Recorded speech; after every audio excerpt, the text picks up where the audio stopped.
anybody that is interpreting the judgment to the extent that the judge ordered for the recall of Senator Natasha Akpabio is not doing justice to that judgment. That judgment is circulated everywhere. It never said recall.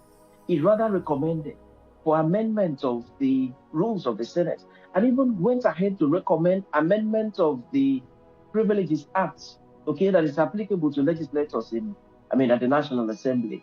Made recommendation to say, well, the way it is now, there is no limit provided in any of these, the legislation, that is the act, and also the rules of the Senate, talking about the duration upon which you can suspend a senator. Now, that you cannot allow it to be like that. Any law that allows it to be open-ended like that is not really good, okay? For that reason, I hereby recommend that you amend. And I think it is left for the Senate, it's left for the National Assembly to sit back and then amend their rules, because, the courts cannot make rules for the Senate, cannot make rules even for the House of Representatives. It is for the Senate, the House of Representatives, to look back at that judgment and say, well, there is a recommendation from a court of law, and we are law-abiding citizens. We preach obedience to orders of court, to rulings of court, and the position of the court. It is a recommendation.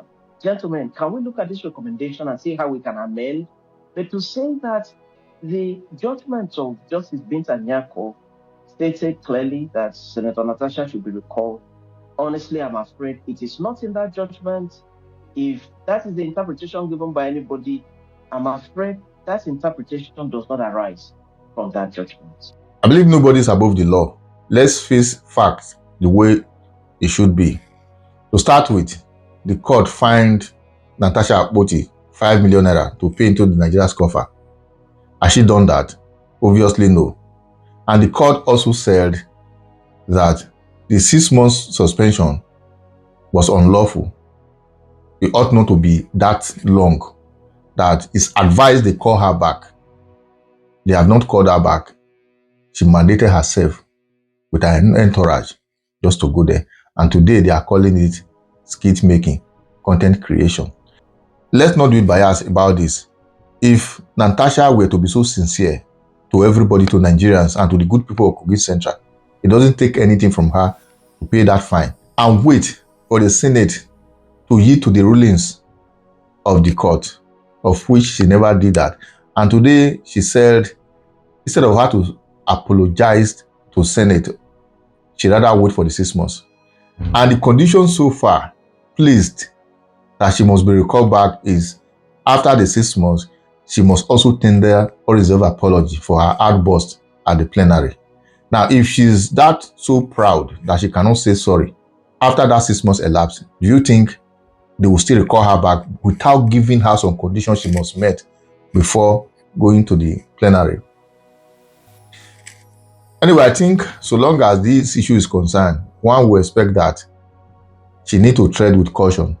So long as she's the one alone at the moment, every other senators, they are almost against her, or rather, they are on the side of Senator Akpabio. Because whether you like it or not, there's no way she can be right.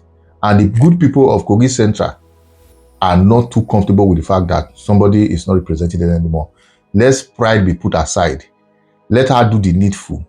If the government or the law says she should pay fine and mandate that same Senate to call her back, let her do her part, while they should also do theirs at the same time.